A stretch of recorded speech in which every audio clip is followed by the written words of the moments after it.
Hello everyone, Silverstruck here. Welcome to the Silverstruck channel.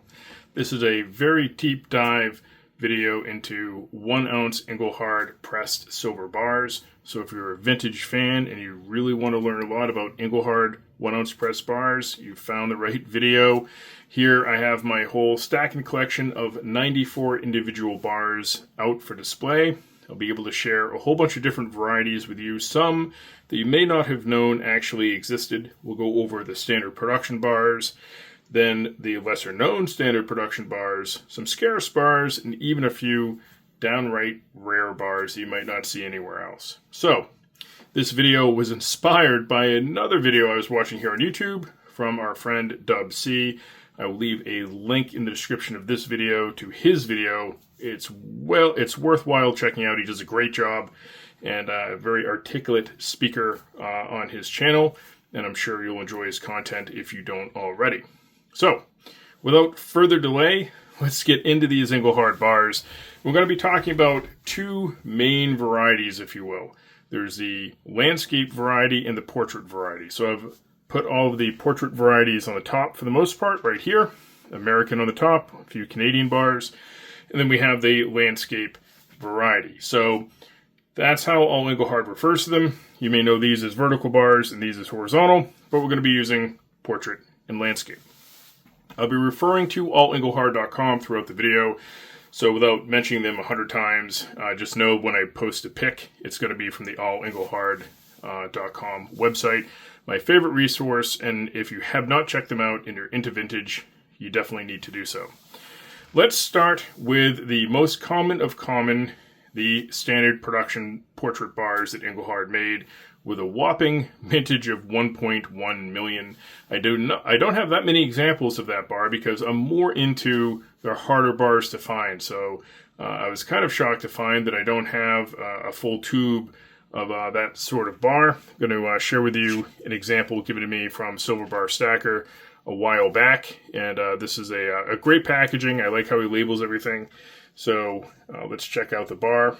So this one here is the big E with the globe in the background. You can see the bull logo right there at the edge of the E on the right hand side. The weight, 1 troy ounce, fine silver, 3/9 fine, 3/9 plus, right there above the Engelhard logo. And then you have a serial number. The leading prefixes are all going to be different. So there's a ton of prefixes. And this is when collectors really pay attention to prefixes and serial numbers. Yes, they matter quite a bit when collecting. The reverse of the bar is the standard reverse with the Engelhard logo repeated 3 times in full. And like I was saying on its packaging, you can see right there the mintage, 1.1 million. That comes from the allengelhard.com resource. So there you have it, the standard production bar. If you're looking to stack something or collect something that common, there is one way to collect it a little bit more to your advantage as far as rarity throughout the years, and that would be trying to find it in original packaging, which is what I've done here. There's a number of bars on the table, all the standard production bar, but in its original package. So here's a great example. This bar is in beautiful condition. You can really see the detail. This original packaging here is referred to as a lollipop wrapper because of the cellophane. These are the same kind of plastic cellophane that you would have gotten your free lollipop at the bank back in the day. So that's why these are lovingly referred to as lollipop wrappers. They aren't that great for the silver, to be honest. There's random toning that can occur, and I'll share with you an example of such toning on this bar. Has some spotting. Not sure if air gets in there and helps out with that, but the plastic and the silver they do interact. So this also happens on the standard production rounds, especially the 1982s that you'll find out there in that same cellophane. So moving on from the most common of common bar, there are different varieties to stack for the portrait bars. They're still standard production. They're still only tier 5 rare, so the more common stuff, but the mintages are less than half of that of the first bar I shared with you, and that's these big E variety bars, if you will, or in one case, not such a big E. But I'll get into that in just a moment here. Let's have a close-up look, and this is where the prefixes actually do matter when you're doing your research. And just bear with me, and I'll share with you some differences. Both of these standard production bars were made right around 1981. There are two different variety bars. I decided to share both of them at the same time so that you could compare and contrast the differences in the E where the globe is. So the bar to your left is what I refer to as the mini E. So the Engelhard E at the globe is noticeably smaller, and the bar to the right has an elongated E. So we have the mini E next to the long E. Note the different prefixes. The left-hand bar has a leading prefix of FF, and then the bar to the right has a leading prefix of PY. You can, again, refer to allengelhard.com for the list of different prefixes to look for when you're searching for these bars. The reverse is a standard reverse, but the E's are totally different than the standard production bar E. So I'm going to go ahead and post a few pics from allengelhard.com and also share with you what the standard production E looks like next to the mini E and the elongated E. So here we go. The bar to the far left is the standard production Engelhard bar. You can see how large that E is. And then the middle bar is the mini E, and the bar to the far right is the elongated E. The mini E and the elongated E have mintages of only 400,000 each. So you're dropping your mintages in less than half, just simply searching for a different prefix along with a different E. Sometimes they're hard to spot out in the wild, which is why having examples in your collection will make things easier for you. Continuing with the portrait variety bars, let's talk about the last of the E bars that I'm going to discuss in this video. That's this bar right here, also produced in 1981 with a mintage of around 400,000. Here we have the E with the MC underneath. Notice the leading prefix on this particular bar happens to be PU. There are different leading prefixes that you can find with these EMC bars. And the reverse is the same with that Engelhard logo repeated 3 times in full. So if you want to stack or collect a standard production bar that's a little bit more desirable, a EMC bar is a good way to go.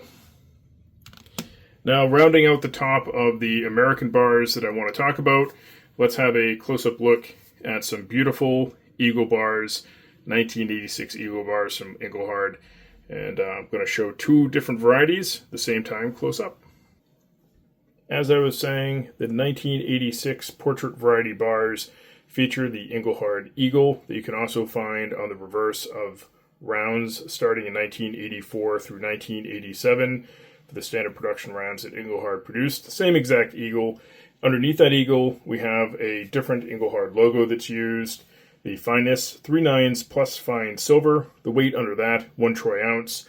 And this is really where leading prefixes separate out mintages big time. So to the left, we can see a bar with a leading prefix, FU. There was also another version of this bar that was produced in an FT. All combined, we're talking about a mintage of 300,000. So is it rare? No, but it's a lot more rare or a lot scarce, let's say, than those big E bars I was sharing with you at a mintage of 300,000. Even scarcer would be the bar to the right, only produced in the leading prefix FS. So if you're going to pick up these Eagle bars, the FS is the one that you want with a mintage of only 100,000. The reverse of the 1986 bars is simply that new logo that's repeated many times in the reverse, but only 1 time in full. And I'll share a couple different listings from allengelhard.com here, so you can see the information that they have collected over the years on these bars. Like I said, a wonderful resource. Check out the mintages and those leading prefixes so you know what to collect out there in the wild. That is going to conclude our American portrait variety bars. So let's continue the portrait bars with the last group I can share with you, and that's going to be the Canadian bars. For the portrait variety bars, the Canadian ones are my favorite. Here's 3 different examples here. There are some really rare ones to look for. We're going to start with this example here. Beautiful bar. You have that Engelhard Canada logo to the top. weight, fineness, serial number, no leading prefix. You got that Canadian bull logo right there by the serial number. As we flip this one over to the reverse, and as you can see, I actually recorded what this reverse is. So this is a 1981 mintage of 25,000 with a tier 4 rarity. So what's interesting about this bar is, yes, it's a mirror back, but you can see the border that goes all the way around that bar. So keep that in mind for the next example. We go right next door here. This example happens to be toned. You can see pretty much everything the same as I just explained. The bull logo, no leading prefix, and the serial number, the whole 9 yards. So we flip this one over. This one is 1981 as well. Mintage of only 15,000. We bump up in rarity to tier 3. As you can see, this one has no border. So you'll notice the border is missing from the outside edge. Now, one of the most rare bars on the table that I have happens to be this last bar. And I saved this one from the melting pot years ago in a trade. Somebody was going to melt this down. Here we have that Engelhard bar with everything that I've explained, but look at how large that serial number is. It's a huge serial number. So we flip this one over here. You can see mintage of only 750, tier 2 rare, large serial number with border. So you can see the border around, it's still a mirror back, but it has those super large serial numbers. So there are some super rare varieties of these Engelhards, these Canadian Engelhards, and that's a fun bar to have been able to save. Welcome to part 2 of the video. This time we finally get to talk about landscape variety bars, and just like talking about the portrait variety, we're going to start with the highest mintage bars first, and that would be this stack of landscape variety Engelhards. Check out the bar. Engelhard right at the top, 1 troy ounce weight, 3/9 plus fine silver. And this one has a P leading prefix. This is a certain variety. You can see that leading P is separated out. Doesn't really make it that much more rare. It's just kind of a neat difference. Here we have the same bar with the leading prefix that is closer to the serial number. So when you're searching for these bars, you'll find in this particular variety that the leading prefix can be separated out, or in various different states of closer to the numerals on the obverse of the bar. So flip this one over. These are frosted backs. So sometimes frosted back means more rare. In this particular case, it means the mintage is 800,000. So the second most produced standard production bar. This is the most common of the landscape variety. Still, the landscape varieties, just by default, still have lower mintages compared. If you're going to take the 2 most common production bars, the landscape one has a slightly less mintage. Moving on from there to another high mintage bar. This time I'm going to show you a toned example just for fun. I love this bar. See the beautiful toning that comes out on this one. Here we have the same exact bar, from the obverse with weight and fineness and all that.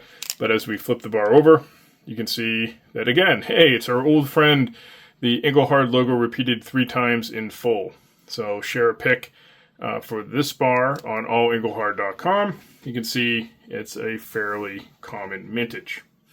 So for the landscape varieties, that should actually kind of round out the higher mintage bars.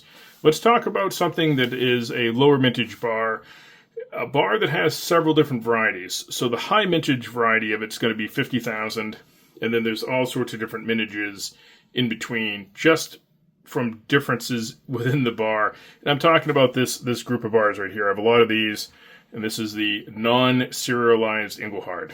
Anytime you find an Engelhard with no serial number, pick it up, because it's going to be scarce comparatively to anything with a serial number. So you definitely want anything Engelhard without a serial number.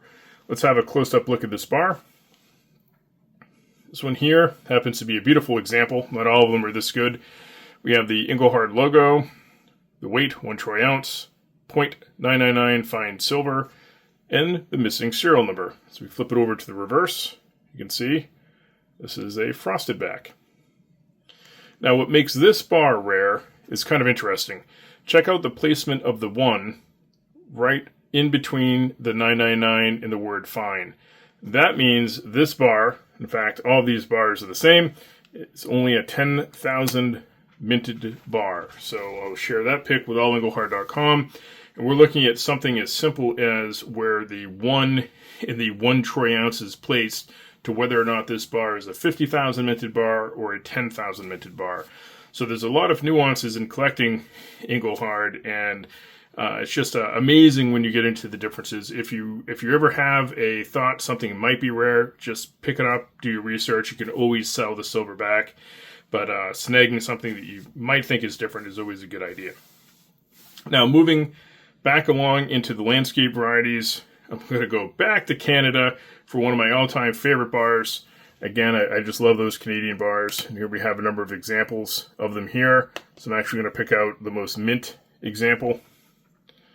So this is a earlier bar, Engelhard Industries of Canada Ltd, refiners and assayers, 1 troy ounce, silver, 3/9 fine, with serial number, no leading prefix. I love these bars. I have 3 examples. This one just happens to be super mint. The other ones are toned and some, beat up a little bit. So we flip this bar over. We can see this one happened to have been taped, but it's such a cool bar.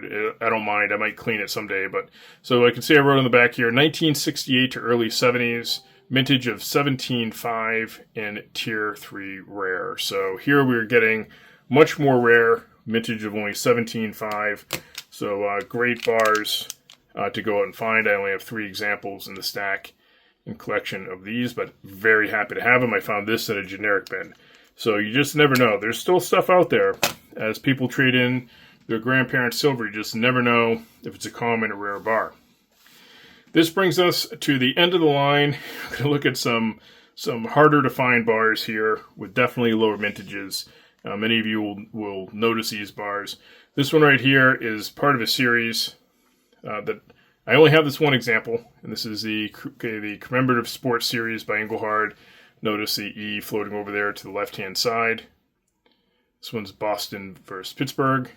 As we flip this one over, Engelhard has done all the hard work for us, letting us know this is a limited edition bar of only 5,000 made.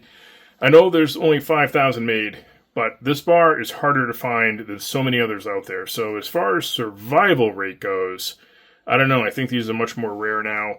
And again, this is the only example, and I was able to get that from another stacker, actually. So it was a peer-to-peer transaction. So sticking with the more rare stuff, but staying with Engelhard made product, we're going to look at this Colonial Mint.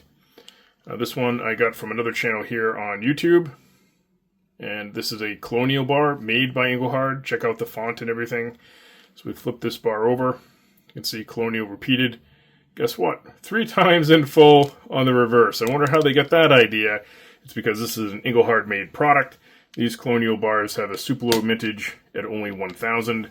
That's another one to look out for. Engelhard produced many, many, many bars. This is only a sample size of what their capabilities were back then with the breadth of bars they actually made. And I saved the most rare for last, I should say, and that is this Impex bar. This one was also in the bottom of a generic bin. I just picked it up out of curiosity. So just luck. This is Engelhard made. You can tell from the font. So it's an Impex. It's listed on allengelhard.com.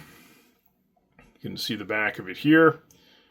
Obviously made for a private corporation. And there was only 100 of these made. And I'm sure their survival rate is dismal. It's not a very appealing bar. It's very industrial looking. So I'm sure many of those Impex bars back in the 80s and 90s met the melting pot at some point. So here's a listing from allengelhard.com. You just never know what you're going to find out there at your local coin shop or coin shows. I really hope that this deep dive into 1 ounce Engelhard bars helped. I could spend hours talking about everything that's listed on allengelhard.com. So this was just an example of what I have in my collection. You'll have to let me know in the comments section what was the favorite bar here in this video. Please share your thoughts there. I love reading your comments. And as always, thank you so much for watching.